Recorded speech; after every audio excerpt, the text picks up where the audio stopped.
Hello, everybody. I'm Dr. Phil Shapiro, and I'm going to introduce to you a model called Healing Power. This is for professionals and consumers of healthcare services or any interested or curious person. The model takes a biopsychosocial and spiritual perspective. I'm going to take away this little screen with me on it so it'll avoid distraction, and we shall proceed.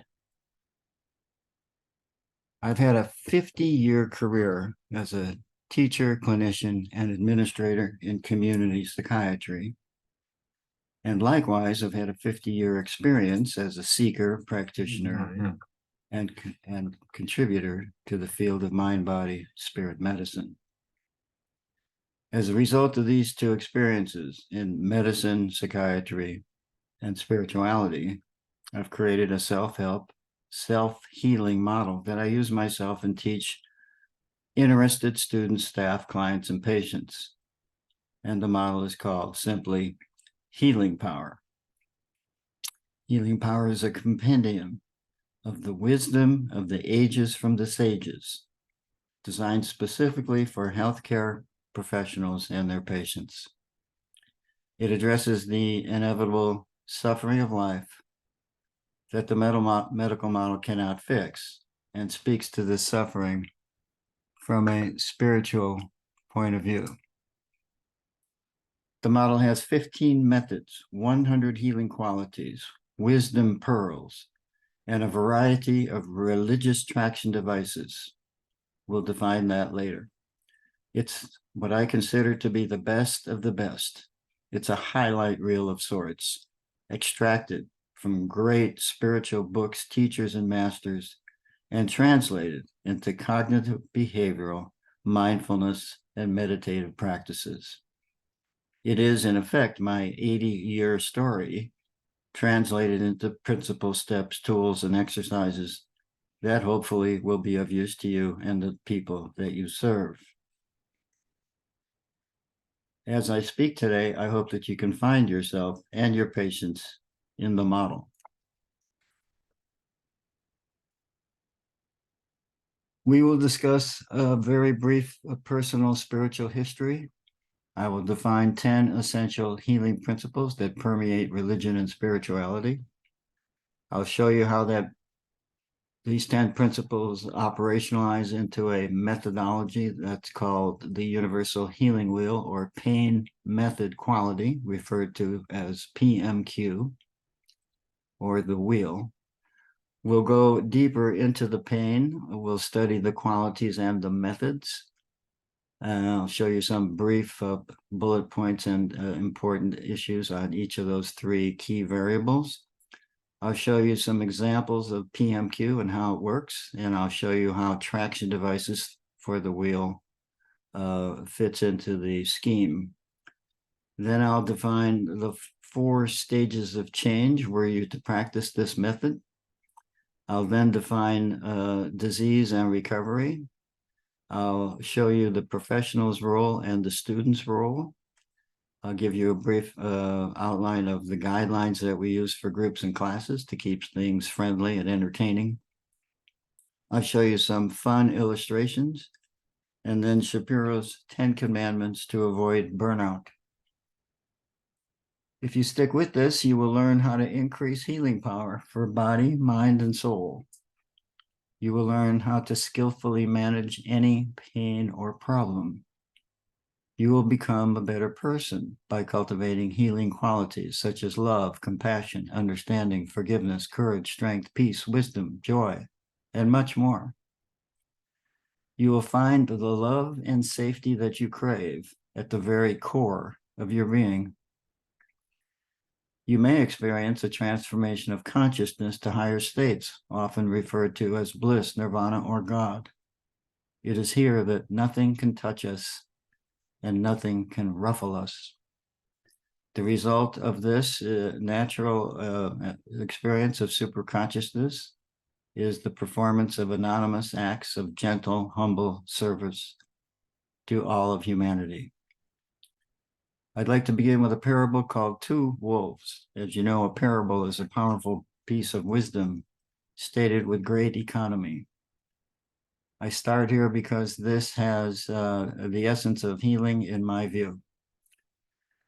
An old Cherokee Indian was teaching his grandson about life.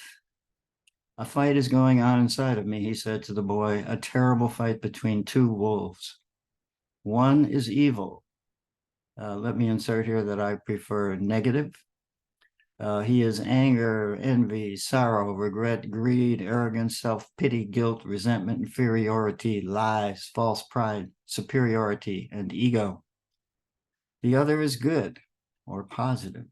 He is joy, peace, love, hope, serenity, humility, kindness, benevolence, empathy, generosity, truth, compassion, and faith. This same fight is going on inside of you and inside of every other person too. The grandson, a thoughtful little guy, thought about it for a long minute and asked his grandfather, which wolf will win? And the old Cherokee simply replied, the one you feed. I'd like to deconstruct the two wolves and make a few really key points because I think this little parable is loaded with power and wisdom and love. I think this is basically spiritual cognitive behavioral therapy, that we are moving from fixed core negative beliefs, qualities, and habits to fixed core positive beliefs, qualities, and habits. And the mechanism for this is, as most of you know, neuroplasticity. There are brain grooves or neural circuits that have increased power through repetition. With attention, affirmation, and aspiration. In other words, what you pay attention to is where your consciousness is headed. The essence of spirituality and healing is which wolf are you feeding? While the world and the body may not cooperate, you always have power in the story right here. Which wolf are you feeding? That should be a mindfulness mental status exam for every person. Which wolf are you feeding? 24/7. A brief spiritual history, very brief. I had a troubled youth. I went into psychotherapy, but it was not enough. It was great, but it did not cover the whole picture. As a result, I evolved into a spiritual seeker and studied with saints, sages, gurus, teachers, and masters of the great faith traditions, searching their models with a fine-tooth comb, looking for elements that would strengthen the healing process. My reading of the great spiritual works and books is that the masters offer a threefold prescription for our pain.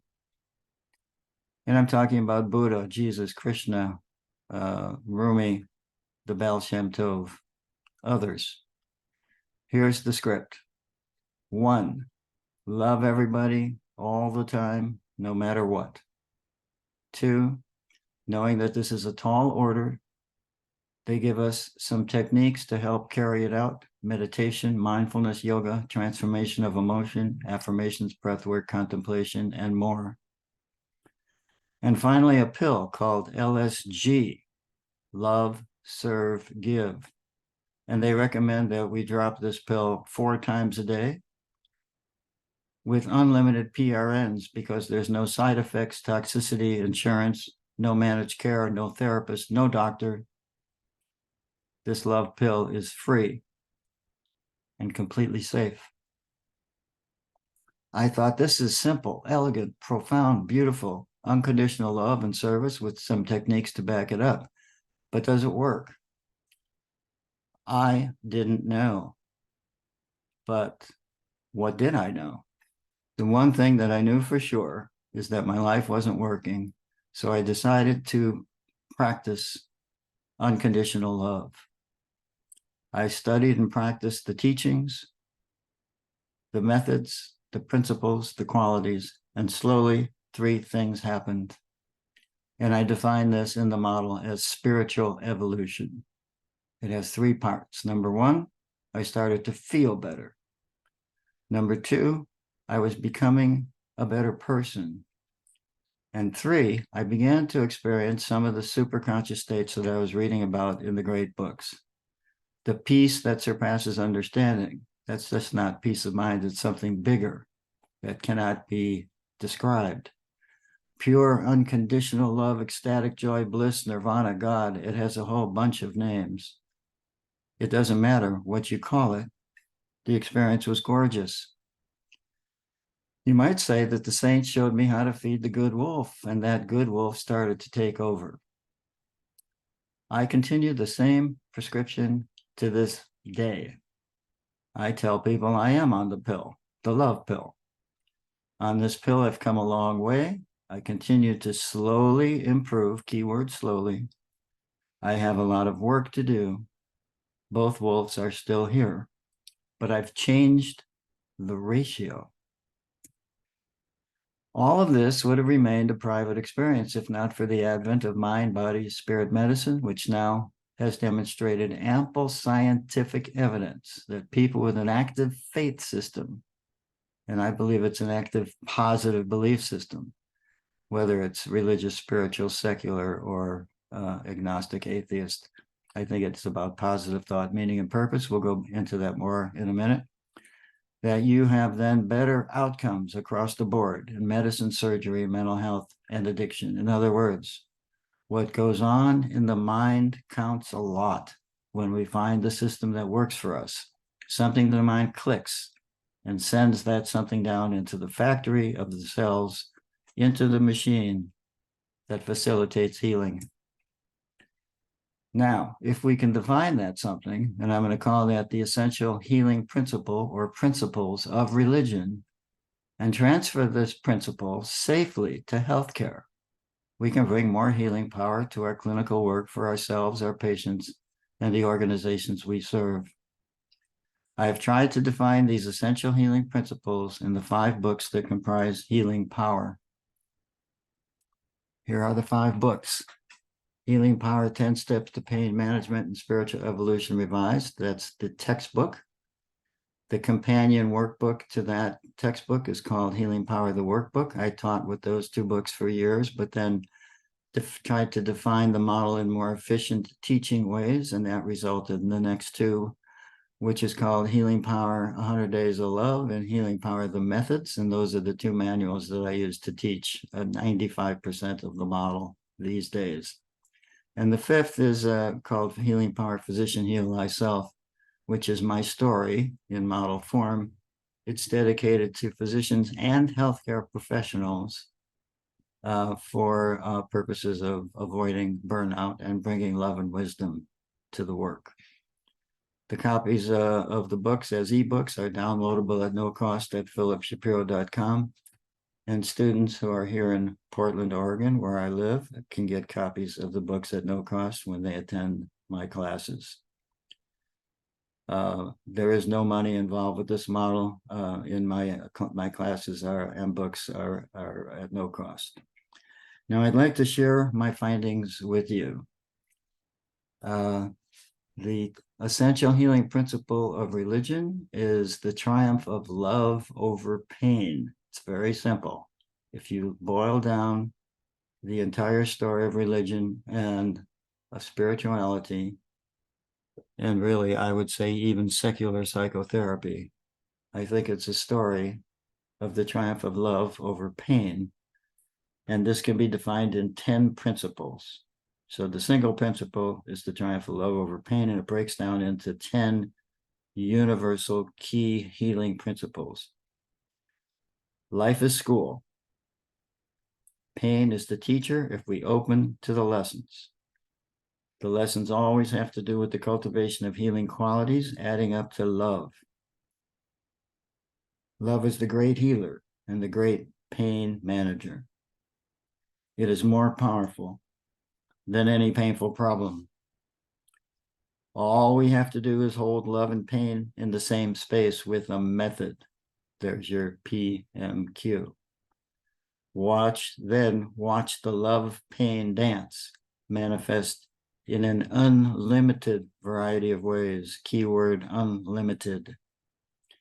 And what you will see if you watch this love pain dance over the years, decades, or lifetimes, you will see love will contain, reduce, or eliminate your pain or guide you through what is left.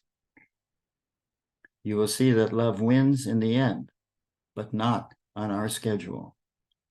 The story of life is the triumph of love over pain. These 10 healing principles are the foundation of religion and permeate the work, this work, healing power. Please notice there is no God and no theology. The language used is universal and applicable to people of all persuasions, atheist, agnostic, religious, or spiritual. The next step is to operationalize these principles into a mechanism we can apply in the daily grind. And that mechanism is called the universal healing wheel. The universal healing wheel, the healing wheel, or the wheel, is pain method quality, or PMQ. P is any painful problem, physical, mental, emotional, interpersonal, or spiritual. M is any one or combination of 15 methods. And Q is any one or combination of 100 healing qualities, adding up to love. To evolve, all you have to do is find a problem, practice a method, and cultivate a quality. This is called rolling the universal healing wheel. When we roll the wheel, we convert our pain story P to a healing story Q. Then we can get on with the rest of our lives. I'm now going to review a few important points about the pain, the methods, the qualities, how PMQ work together. I'll define traction devices for the wheel. I'll give you some examples of PMQ and show you the 4 stages of change should you decide to do this work. Pain. This is about the residual suffering that cannot be relieved by your doctor or healthcare or other healthcare professionals. It can be any kind of painful problem, physical, mental, emotional, interpersonal, or spiritual. This pain ball is in your court and can only be managed by you through self-help, self-healing techniques. Now, this is key. There are 2 levels of pain. Pain has 2 dimensions, and it's a very good idea to keep these in mind as it helps us see where we do the work. The 2 levels are the inevitable suffering of life that we cannot control, and our reactivity. In other words, our reaction to this inevitable suffering of life. Key principle, reactivity is reversible. Now, most of us add a lot of reactivity to the pain equation. And I'm going to define this for you in a classic near universal response pattern that occurs when we are confronted with a stressful problem. Now, bear with me. This next slide is very busy, but it's hugely important. So I want you to bear with me as I read through it. You won't be able to get all of it at one time. You'd have to come back to it later and study it, but this is really big, important, universally important. There are 6 feeders to the reactivity: mind, emotion, desire, body, activity, ego. When stressed, the mind heats up, spins out of control, ruminates, and repeats the pain story. It attaches to the pain story and won't let go. 2, emotion. Anxiety, depression, anger, fear, guilt, shame, embarrassment, and other painful emotions add up, overlap, pile on, and overwhelm. 3, desire. Desire, attachments, and bad habits kick in. Excessive food, keyword excessive. Excessive food, alcohol, drugs, power, sex, shopping, gambling, and more. Not all of that is bad, obviously, but the key word is excessive. 4, body. We experience a medley of uncomfortable physical sensations, tremors, butterflies, tight stomach, sweaty palms, rapid heartbeat, and much more. Activity. We become hyperactivity junkies, running on the track of life, seeking pain relief through people, activities, events, and things. We distract ourselves from the time we get up in the morning until sleep. This, of course, can be good and works to a point, but we don't get to the root cause of our suffering when we use activity to avoid looking at our problems. And 6, the ego is a trickster that adds a layer of confusing maneuvers that get in the way. We become defensive, paranoid, proud, rigid, judgmental, greedy, selfish, fixed, distorted ideas, power trips, and a whole lot more. Summary: unnecessary high reactivity. Keyword unnecessary, because some of this reactivity has a positive function, and we can go into that later. But it's the unnecessary, persistent, ruminative, high reactivity that's a source of untold suffering. It sticks to us, and we seemingly cannot get out. But here's the good news. Reactivity is reversible. We can reduce it by practicing the methods and qualities described in this work, and we have considerable leverage here. So what is skillful pain management? Skillful pain management is reducing, you see on the left, the reactivity bar, wavy bar.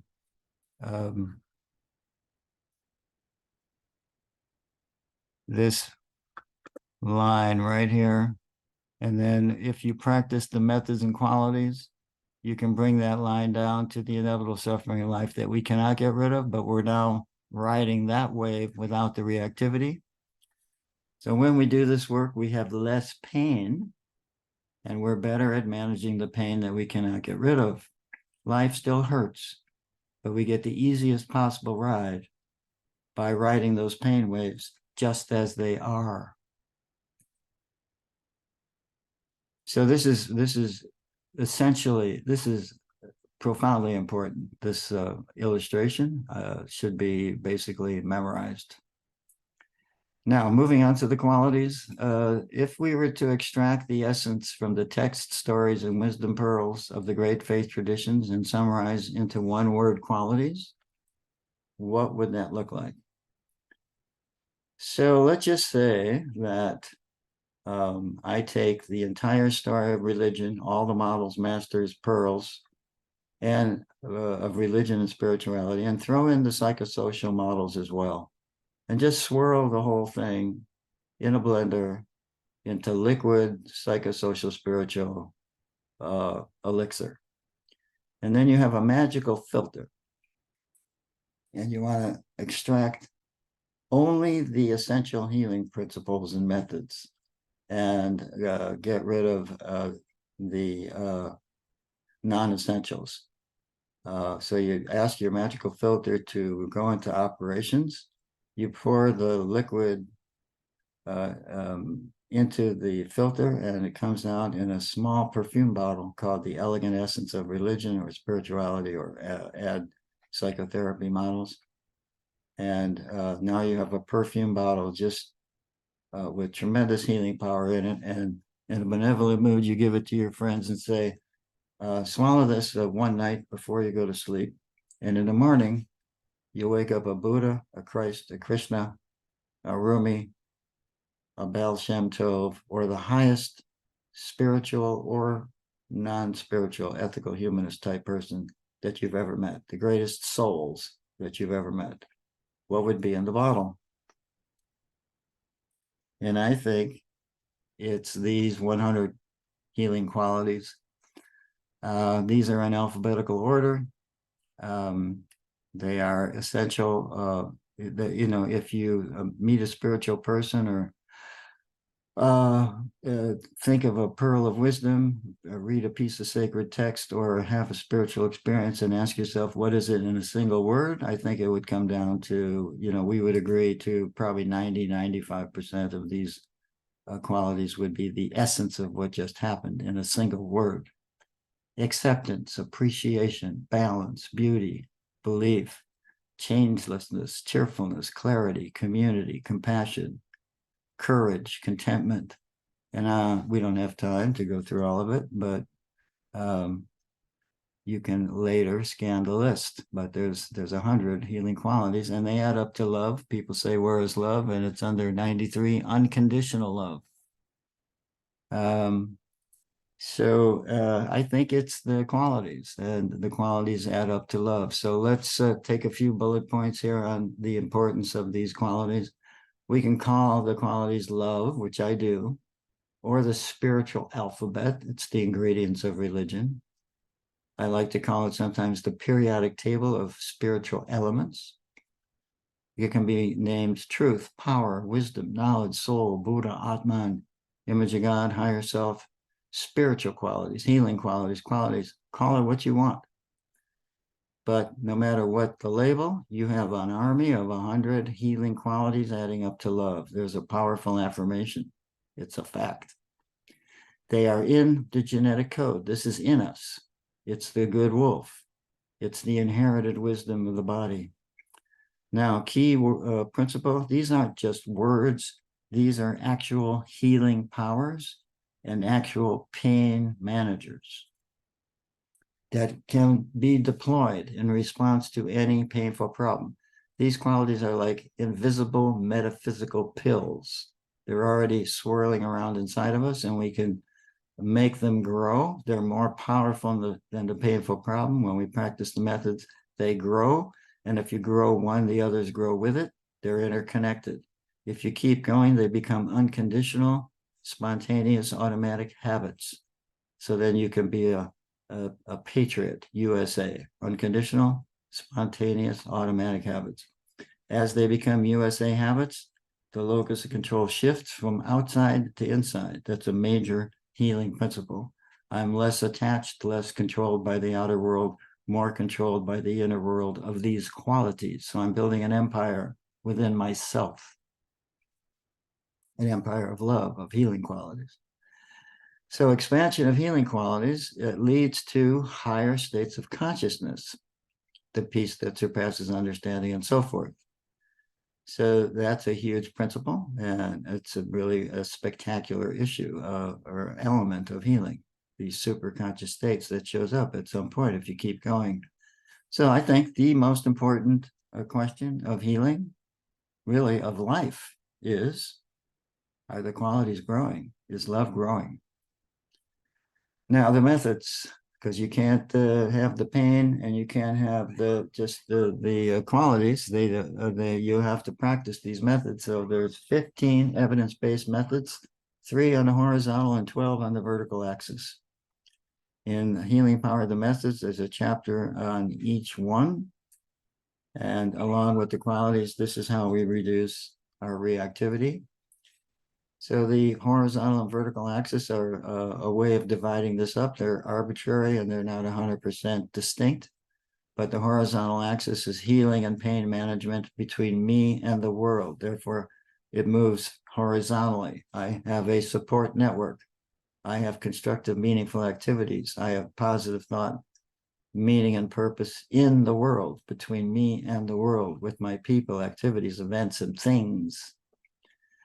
So healing, there's a great deal of healing for most people, and exclusively it's horizontal, but it's a little more powerful and deep if you go vertical, meaning it's between me and the big space of the world when I'm alone. I can do these with other people, but it's when I'm alone. So there's affirmations, changing bad habits, progressive muscle relaxation. We're going to go into each one of these, so I'll define it for you. Notice the methods are for any person, atheist, agnostic, religious, or spiritual. And the methods are for any problem, physical, mental, emotional, interpersonal, or spiritual, and they can be practiced anywhere, anytime, at home, work, or at play. The methods are equal. You pick the one that you want at the moment and try to incorporate and balance according to your current motivation and lifestyle. And you can practice these from 0 or to a minute twice a day, all the way to one continuous 24/7 sacred ritual. Let's go into the methods very briefly, one at a time. If you need to take a break, yeah, put this thing on stop. I know this is a lot of material. It takes time to absorb. So if your mind starts to go on tilt, or if it freezes, or you get a little bit overwhelmed, just stop it, slow down, come back to it later. People, we have an inherent need to give and receive love. That's huge. The idea is to have the best possible network of like-minded, warm, wise, compassionate people. The right people at the right time, at the right dose. We're not going to get that, but we can approach it. Activities. Constructive, meaningful activities contribute mightily to pain management and healing. We need a variety of activities: school, training, work, hobbies, volunteer, culture, exercise, martial arts, sports, internet, TV, radio, music, culture, reading, arts, crafts, cooking, much more. Belief systems work whether fixed or open, secular or spiritual. I do not think that it matters if you are atheist, agnostic, spiritual, or religious. What does matter is positive thought, meaning, and purpose. Some examples of a belief system, of course: church, synagogue, mosque, 12 steps, dialectic behavioral therapy, many other models. There are hundreds of them. Affirmations. The mind has tremendous power to do harm or good. Rather than letting your mind have its way with you, fill your brain with powerful, positive thoughts and wisdom pearls. A wisdom pearl is not only a positive thought, it's a super positive, deep thought with the potential power to help us heal, not just in the moment, but over the course of a lifetime. Wisdom pearls have the potential to help us in every domain of life, but it takes time to understand them. A deep wisdom pearl can grow throughout our lives, and even then, not be fully understood. One of the great wisdom pearls in healing power is love is the great healer and the great pain manager. There's a lifetime or more of work right there. Habit transformation. In this method, we study how habits form and transform through the mechanism of neuroplasticity, which is the study of brain grooves and how what we pay attention to and repeat will create the habit patterns that rule our destiny. The goal is to replace bad with good habits. Good habits have three categories in this model: constructive, meaningful activities, the habits of a seeker, which are the methods, and the habits of a sage, which are the qualities.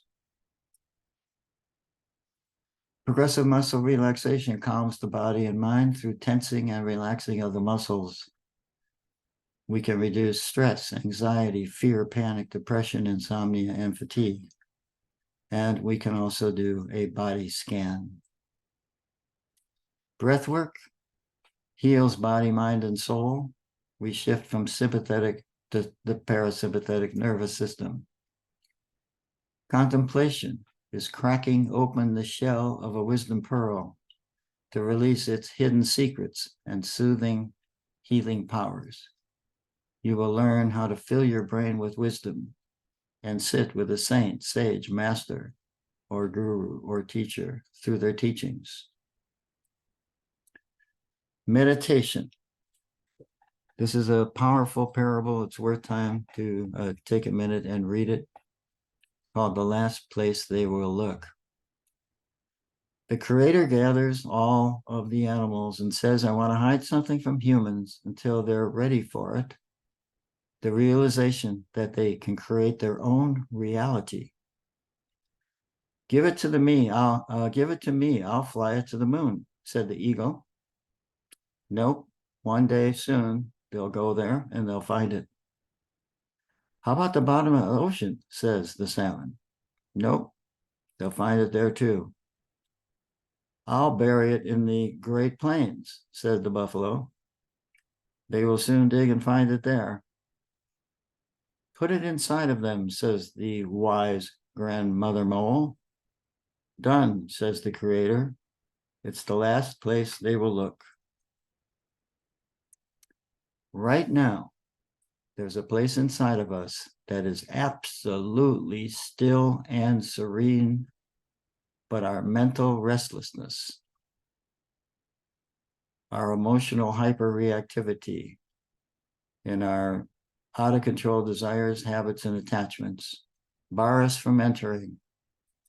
Meditation is the solution to the problem. When you learn how to meditate, you will learn how to slow the mind down, replace its negative with positive thoughts, and eventually get into the room of stillness. The experience in the room of stillness is peace that surpasses understanding. Here you will find unfathomable beauty, joy, compassion, light, energy, power, elation, ecstasy. Learn how to meditate. Experience healing in the room of stillness. This doctor charges no fee. You can see this figure meditating. She has accomplished an advanced state whereby she is completely immersed in the ocean of pure, unconditional, unlimited love. There's tremendous healing power there. She is transcended or immersed herself to a level where she's no longer affected by people, things, loss, drama, fear, activities, or anger. You can see that stream of power and energy flowing through her head. That's real. That's not metaphoric. None of this is metaphoric. Prayer is communion with your higher power or higher self. In this chapter, you'll study some of the dimensions of prayer, the experience of oneness, humility, individuality, stillness, concentration, visualization, devotion, willpower, faith, awareness, acceptance, and peace. Mindfulness, most of you have had experience with or training in. This, as John Kabat-Zinn defines it, he's the grand master of mindfulness in the Western world, as far as I know. He says is paying attention to in the here and now, to in one moment now, in the here and now, to one moment at a time. No small accomplishment. In this chapter, I've combined a number of mindfulness models and programs into a single exercise. And it goes something like this. When you realize you've gone for a ride on the train of thought and you want to get off the train, because sometimes you want to stay on the train and learn some things from it, but then you've had enough and you can't get off, you're stuck. Then stop, breathe, present moment, and reframe. And in this mindfulness exercise, there's 6 frames: witness, service, school, entertainment, ritual, warrior, and then create, meaning more. You pick. There's a bunch of other exercises in this chapter as well. Practicing the presence of God for those who have a God, personal relationship with God. This method includes a variety of options to help the student make contact and get a response. This chapter provokes people who are atheist and fiercely opposed to the idea of a God, so don't read it. You're welcome to, this model says, take what you need and leave the rest. Nuke offensive language and substitute your own. So just don't go there. Service. In service to humanity, we discover who we really are and what really helps. It's not what you do, but how you do it. Add love to every action. The healing power of love is a magnet that draws to itself all good things. The way is small acts of gentle, humble service without attachment to the outcome. Yoga is more than hatha yoga or the positions or asanas. Yoga, if you go deep enough, is defined as the union of the soul with spirit, the higher self with the big space. And there are 4 key programs or principles or methods: love, service, wisdom, and stillness, referred to as bhakti, karma, jnana, and raja yoga. The science of yoga teaches us to still the waves of mental restlessness, excessive material desire, and emotional hyperreactivity in both meditation and activity. And finally, transformation of emotion, which is the self-help aspect of psychotherapy. Painful emotions are a part of the natural, normal, and intelligent healing process. When we learn how to process emotion into self-knowledge, we gain strength and peace. With this method, you will learn how to let the pain story unfold and then spiritualize the story. Those are two sides of the same coin. They're both profoundly important. And Rumi describes this principle in this fantastic parable or poem referred to as the guest house. This being human is a guest house. Every morning a new arrival, a joy, a depression, a meanness. Some momentary awareness comes in as an unexpected visitor. Welcome and entertain them all, even if they're a crowd of sorrows who violently sweep their house empty of its furniture. Still, treat each guest honorably. He may be clearing you out for some new delight.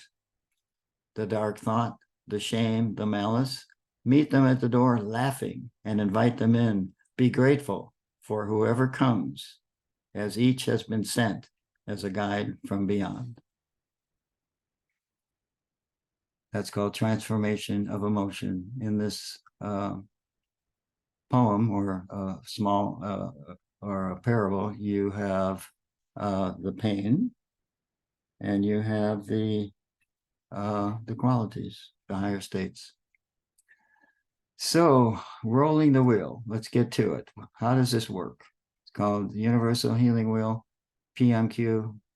Problem: choose any problem, physical, mental, emotional, interpersonal, or spiritual. Choose any one of 15 methods and any one of 100 qualities. Here's the essence of it. I'm anxious. I practice meditation or mindfulness, and I cultivate peace of mind.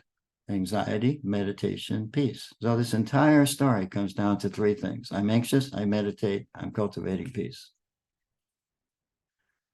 So here's some more PMQ examples. Let's just read them across from left to right. Pain, method, quality.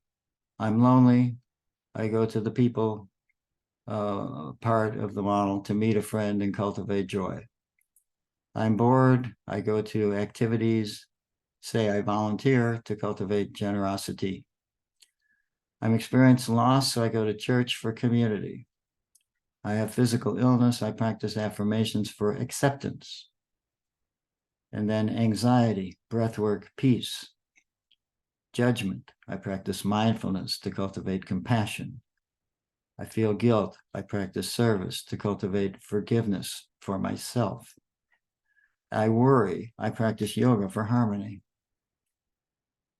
So in response to your pain, you can practice any method, cultivate any quality, focused on the quality, not the pain. You are not your problem, symptom, or illness. You are the qualities. The qualities are the true self. This is huge. The issue of identification. We all have tremendous issues here on identifying with the painful problem, thinking that's who we are. The idea is to get your attention and energy off of that attachment and move it to a spiritual or a healing story that has to do with the qualities. So I am love, compassion, warmth, understanding. It's a much better way to see the self and the world. So if you do this, there is slow but sure growth of the qualities. We must still deal with the inevitable suffering of life, but now there's less reactivity and more peace of mind. So practice cultivating your quality for a day or more. Read about that quality, discuss, affirm, breathe, visualize, concentrate, permeate your being with it, create from it. Make it a faithful guide and compassion. You can write about it or share in a group or with a friend. Now, traction devices for the wheel are a big deal because traction devices have to do with the stuff of religion, and this is where the controversy and the fighting is, the debates. It's very destructive. There's a lot of hostility and hate and death and destruction at the level of traction devices in terms of the religions and their problems. So let's take a look at this, because we want to do it differently and better. So it's one thing to light the fire, and it's another thing to keep it lit. We need inspiration, all of us do, to keep going when the going gets rough. And traction devices provide that inspiration. A traction device from religion can be, or any psychosocial spiritual model, can be any element from the tradition.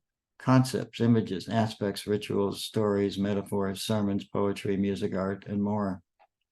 This can include anything from the stuff of religion, God, the God of love, the masters, mystery, grace, karma, much more. So let's see how this works. An atheist or an agnostic with an anxiety disorder might choose meditation to cultivate peace of mind. The PMQ here is anxiety, meditation, peace. There would be no welcome theological traction devices. A Buddhist with the same problem might want to meditate with the Buddha and focus on compassion. The PMQ would be the same, anxiety, meditation, peace, but this person would add the compassionate Buddha as their traction device, and their meditation would have more power. Similarly, a Christian might visualize Jesus and the God of love during their meditation. Or a Hindu with an anxiety disorder meditates with Krishna and focuses on even-mindedness under all conditions. So you can see the addition of the traction device gives that individual more comfort and solace. So the roll the wheel, a generic technique. When you realize you've gone for a ride on the train of thought and you want to get off the train, stop, breathe, get in the present moment, discover your pain, pick a method, cultivate a quality, and optionally, you can add a traction device. So an ethical humanist with anxiety, stop, breathe, present moment, anxiety, meditation, peace. A religious person with anxiety, stop, breathe, present moment, anxiety, meditation, peace, add Jesus, God of love, Buddha, or anything from the stuff of religion that gives you traction. If you roll the wheel with or without a traction device, you will see 4 stages of change. Stage 1, nothing is happening that you can notice. We're doing the work, but you don't have any change in your experience. The qualities are growing, but the increase is subtle and imperceptible. At this state, the neural circuits are being formed between one neuron and another, but that neural circuit is not big enough to give you an actual effect that can be felt. So people quit here because they are wanting the pain to go away, but it takes time and it's variable depending on the level of the pain.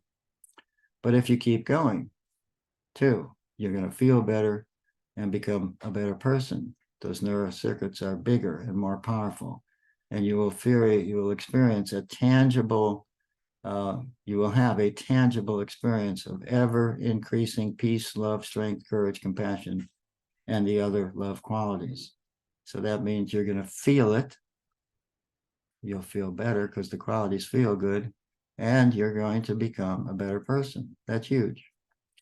And if you keep going, you're going to have, eventually, you may have a superconscious experience, because love inflates by nature. And at some point, it cannot contain itself. So it breaks into superconscious states. Again, the peace that surpasses understanding, pure love, ecstatic joy, bliss, nirvana, God. It doesn't matter what you call it. This experience is gorgeous. Now, these experiences may last a few minutes or hours to several days. And as people advance, it goes months to, from weeks to months to years. But for ordinary folks, there's inevitably a return to ordinary consciousness, back to school, back to work. So we go back to number one, I'm working and I feel the pain and nothing's happening. Two, I feel better, I'm becoming a better person. Then three, more superconscious experiences, and you keep spinning on those three. And eventually mastery, which is a sustained state of superconsciousness reserved for the great ones. And if you want more details about what their lives are like, study Jesus, Buddha, Krishna, Rumi, other God-realized masters. Now, if you proceed with a model such as this, you will see that your pain is the route to your liberation. And the equation goes something like this: negative to positive to stillness to superconsciousness to infinity. Negative is the painful problem. Healing starts with the identification of your pain or problem. Stage two, positive healing qualities. Match your pain with a quality and cultivate that quality with the method of your choice. Then move from negative to positive goes to stillness through meditation. So you've then transcended both the negative and the positive. Now you're in a quiet space. And if you stay in there long enough and keep practicing, that quiet stillness with love added will bring you to a superconscious state. And then eventually, infinity, there's no end to higher states of consciousness. So love and stillness are combustible. Keep that in mind.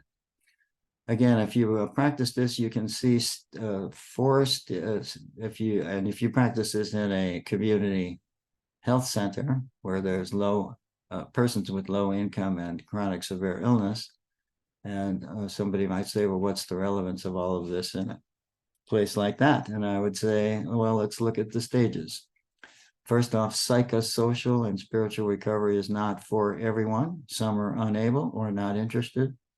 And healing power respects people's decisions to engage with this model or not. The following is a way to stage disease and recovery: spin, float, integrate, liberate. So the spin zone is high acuity, people with any one or combination of active physical illness, mental illness, and substance use. And the spin means that people are rotating through the street, emergency rooms, hospital, jail, homelessness, danger to self or others.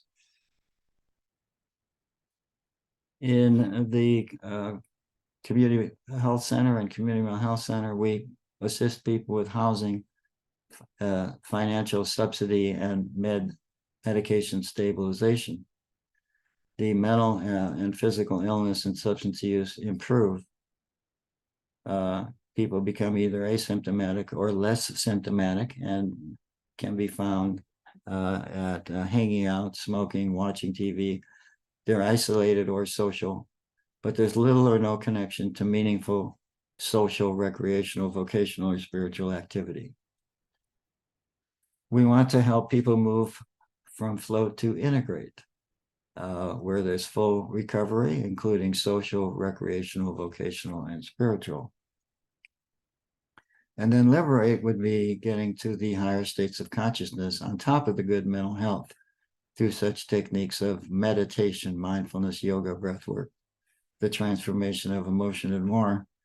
This field is referred to as transpersonal psychiatry and psychology.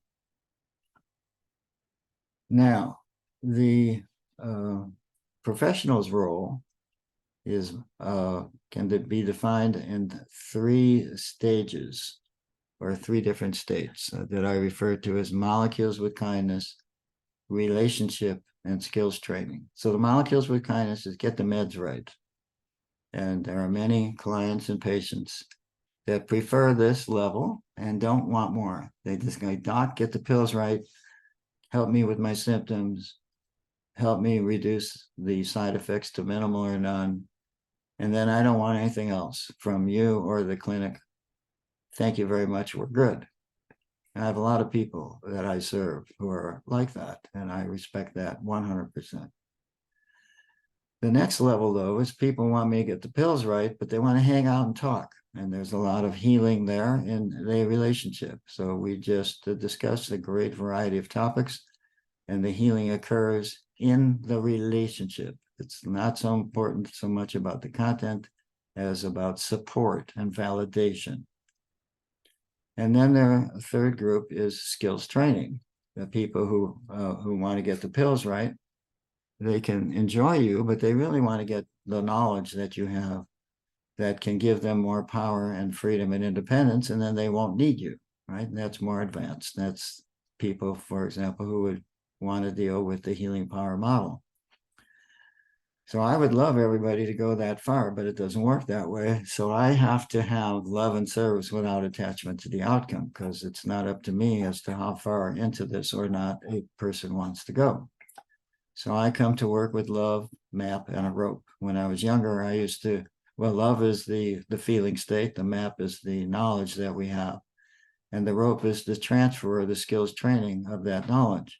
Now, I used to throw that rope out to a client or patient and hope that they would grab the rope and I would pull them out of the difficulty, but it doesn't work that way. That just creates a tug of war. So I've learned over the years to attach my end of the rope to a tree, and the client or patient will either pull themselves out or not. And so once I got that right, everything went much smoother. So the student's role is to design their own program. So you determine what problem you want to work on, what method you want to practice, what quality you want to cultivate, whether or not you're going to use a traction device, which wisdom pearls you'd like to affirm. You're going to determine where, when, how often, and how long you'll practice. You'll determine how much or what type of structure you want. You will determine what works best for you. So this is 0 to 360, 1 minute twice a day, all the way to one continuous sacred ritual. It's not a 45-minute practice once a day or some other more standard prescription. This is a very flexible model designed this way because that's the only thing that fits with a kind of population that I work with. Guidelines for groups and classes that we use to keep the discussion friendly, enjoyable, educational, without destructive debate. Excuse me. One, going to take a minute to clear my throat. Okay, one person's traction device is the next person's gag reflex. Nuke offensive language, substitute your own. Take what you need, leave the rest. Stay in your own lane. Reform yourself and not others. Discuss without debate. These rules work. The groups are friendly and educational. Now, a few graphics or illustrations that have a lot of power. Remember this, love is the great healer and the great pain manager. So this, when we do groups, people, healing power students will refer to the crucible. So we just say the crucible, everybody knows what we're talking about. It's kind of a language, like an alphabet soup. So the crucible is PMQ that the crucible is, having a child or being married or, having a partner where, it's intense.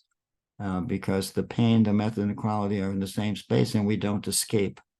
So this is where love and pain dance together, held together with a method.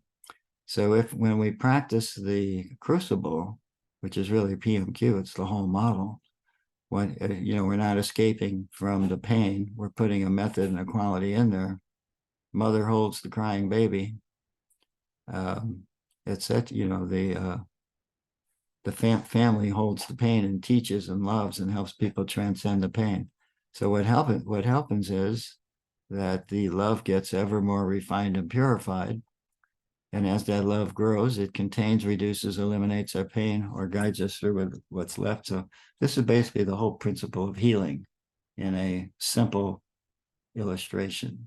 Love is the great healer and the great pain manager. It's a huge principle.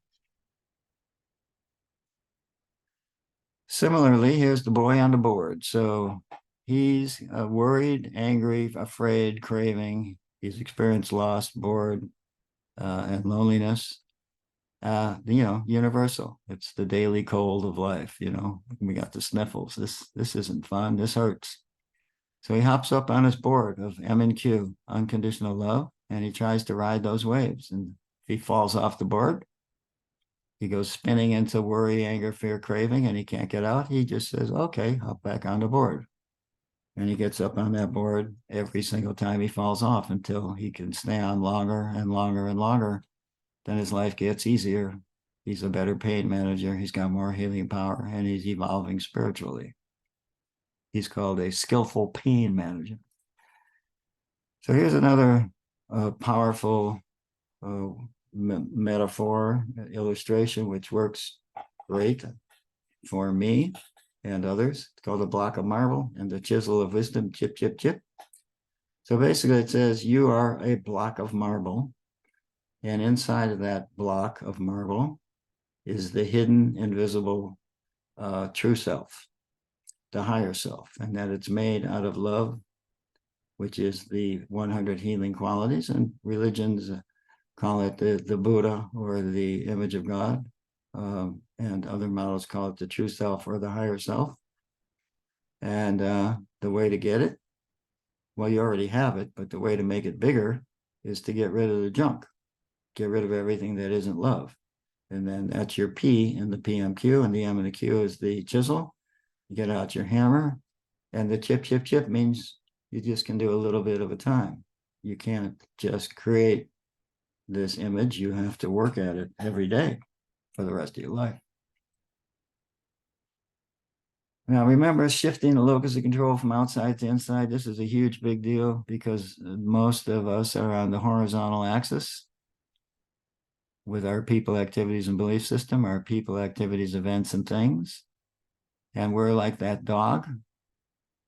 He's looking for 21. He wants a perfect hand, and he's chasing that bunny, which is the goal, whatever the goal that he thinks it is, but it's really he's looking for love and safety on the horizontal or axis or on the physical plane, and he wants it to be absolute, unlimited, pain-free, but that's not possible. So he gets into trouble. So he's like a dog chasing the bunny on the track of life, and he'll never catch the bunny. So you just get digging in deeper, you get hot, hyperreactive, and you're spreading mud. So if you're alive at the end of the struggle, the saints come in, the sages with their M and Q, they go methods and qualities. And then you say you listen and practice, and you go for the higher love. That's what she is doing. And so she shifted her power base from outside to inside. That's the thesis of deep recovery and healing and spirituality and healing. The 3-story house is a big deal. I use this to teach. It's remarkably effective. There's 3 stories. You have a 3-story house. The first floor is the physical plane, ordinary consciousness of being a human being, good, bad, ugly, great, and terrible. That's who we are. And I put the P there. That's where the painful problems are. The second floor is the higher self. And the third floor is the higher power. So the second floor is our piece of the love, and it's the image of God or the Buddha or the higher self, and that it's in there as the qualities. See, the idea is to ride or to walk up those steps. Each one of those is a method, right? There's 15 steps for the 15 methods. I'm in pain. I walk up those steps, those M, that's the steps, to the higher self, where the healing qualities are on the second floor, metaphorically speaking. And up there, they're unlimited. So I go up there and get the Q to come down and manage my P on the first floor skillfully. So I do that hundreds, thousands, tens of thousands of times over days, weeks, months, years, and decades. And what that does, that the vertical arrow coming down is love coming down to manage the pain. That's the love pain dance or the crucible. And if you do that consistently over days, weeks, months, years, decades, what happens is an updraft occurs, which is this line here, that the love by definition inflates. So it breaks through and the ceiling of the second floor, and it takes you up to that higher power superconscious love of the third floor. And you can call it whatever you want. I'm calling it, you can call it God, higher power, big space, big love. I call it cosmic love here. So there are three stories, and the goal is to bring the second and the third floor down to manage the first floor skillfully until love is all there is.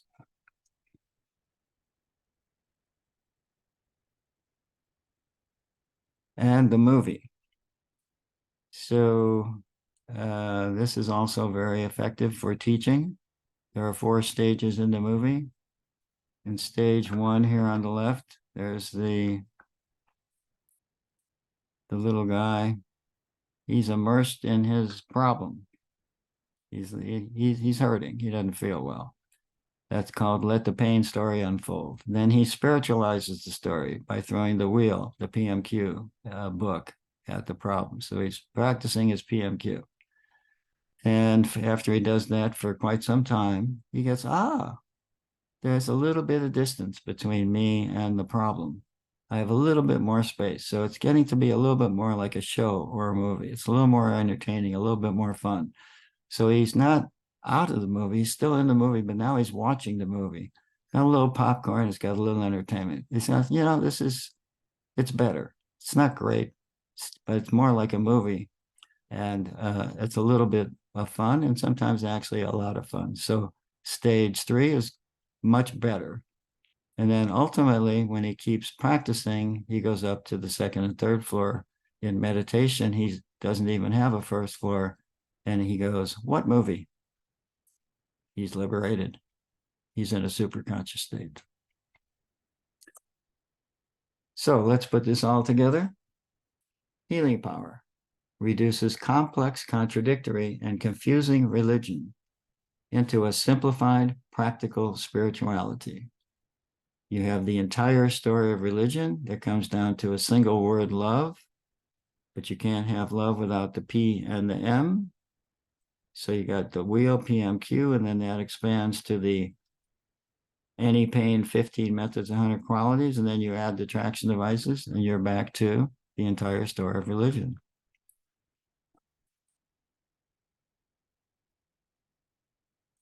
Healing power integrates physical and mental health with spirituality and consciousness.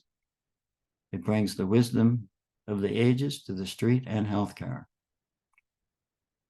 It bridges the deepest suffering to the deepest healing. Study, think, reflect, and practice. Use every opportunity and experience, both good and bad, to roll the wheel. The wheel, or PMQ, operationalizes the essential healing principle of religion. It is the E equals MC squared of psychosocial spiritual healing. You will find PMQ in every healing model. To see how this works, you have to unpack the wisdom through direct personal experience. You have to sit with your pain and ride the waves to get your upgraded, enhanced power. This model shows you how to do this, but you must do the work. If you do this work, the virtues of the great saints and sages will slowly add unto you peace and strength, compassion and courage, wisdom and love, expressed in gentle, humble service to all of humanity. The universal healing wheel is loaded with power. The longer you study this, and if you practice, you will see that there is no limit to its potential for healing, pain management, and spiritual evolution. Now, you might think that this is Charlton Heston in the movie called The 10 Commandments. But actually, this is me back in New York City when I came down with the 2 tablets from the mountain for healthcare. the 10 Commandments, Shapiro's 10 Commandments, thou shalt not burn out, the route to compassionate detachment. So we're going to finish up with this. I've been teaching this for years, and a lot of people use this to avoid burnout. If you follow these 10 Commandments, you are much, much less likely to burn out. 1, know the illness, often severe and persistent with remissions and exacerbations. Such knowledge requires lifelong study and learning. 2, know the treatment, the medical model, recovery model, living skills training, crisis intervention, case management, relationship therapy, problem-solving therapy, community integration, cognitive behavioral therapy, stress management, spirituality, and so on. Study and learn forever. Know the delivery system. It too has severe and persistent issues with remissions and exacerbations. 4, know yourself. Practice daily introspection. Notice how your passion, idealism, and sensitivity, unless tempered by reality, can become narcissistic, grandiose, and messianic. The way out is the serenity prayer. The serenity prayer: God grant me the serenity to accept the things I cannot change, the courage to change the things that I can, and the wisdom to know the difference. This is about will and surrender. Our job is to apply the healing models with good clinical judgment. This is will. Surrender is to accept the outcome. Attachment to outcomes is a major problem. Stay away from outcomes. Helping others is not about me. The world does not respond to my wishes or my schedule. So what can I attach to? Try service, teamwork, and humor. Service. Service to humanity is the reward itself. All work is sacred. We are privileged to participate in the lives of people who are suffering. 7, teammates. We need love and safety. Unconditional friendship is the root. 8, humor. 9, mindfulness and meditation. The center of our being is peace itself. Here we cannot be touched. Mindfulness and meditation create more space. Clear the zone every day. Build stillness into your program. Bring even-mindedness to all conditions. Do your best and leave the rest. So just a statement about outcomes. Of course, we want everybody to get better, and we want them to get completely better. And we're going to do everything we can to make that happen. And that's the will, meaning I'm going to apply all the models and the knowledge that I have and give it to those who want it or who are interested. But as with informed consent, people have the right to refuse or decline. And sometimes people are not going to get well. They're going to be stuck or go backwards. So I try to get away from the outcome, but nothing else changes. I'm still working as hard as I can to get everybody to move forward if they can, but I try to stay away from my own reactions to whether or not they're moving forward, stuck, or going backwards. In medicine, it's about clinical detachment. So let's finish with the love religion. The inner space inside that we call the heart has become many different living scenes and stories. A pasture for sleek gazelles, a monastery for Christian monks, a temple with Shiva dancing, a Kaaba for pilgrimage. The tablets of Moses are there, the Quran, the Vedas, the Sutras, the Gospels. Love is the religion in me. Whichever way love's camel goes, that way becomes my faith, the source of beauty and the light of sacredness over everything. Ibn Arabi. So my script for you is with the 10 healing principles, the universal healing wheel, and the 10 commandments. May we learn to love and serve a little bit better every day no matter the condition of our world or body. Healing Power Books Curricula and Study Guide can be downloaded at no cost at philipshapiro.com. There are classes offered on Saturday morning from 9 to 10:30 on Zoom at no cost. You can drop me a note at pjlpw@comcast.net to request a Zoom invite.